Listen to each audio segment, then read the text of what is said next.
Hello বন্ধুরা,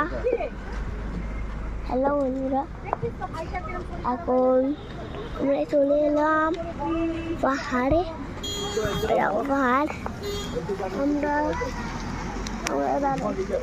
যে দেখা যাবে না এখন, ওই সাদা কালার কি দেখতে পাচ্ছ ওখানে, ওই যে অল্প মতন ছাটা ছিল ওইটা, ওখানে গেছিলাম। ওখানে অনেক ঝর্ণা রয়েছে, ঠিক আছে ভাইরা।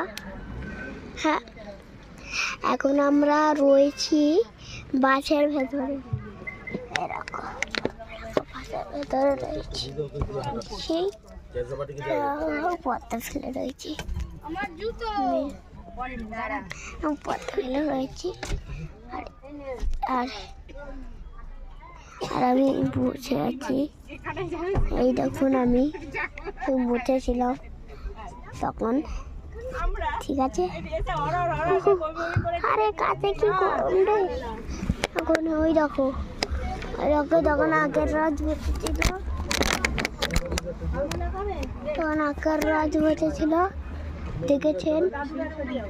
এখন দেখো উঠছে, যাচ্ছে, ওই দেখুন, দেখেছেন। আর আমরা অযোধ্যা পাহাড়, ওই তো অযোধ্যা পাহাড় অনেকদিন 14 তারিখে যাবো অযোধ্যা পাহাড়।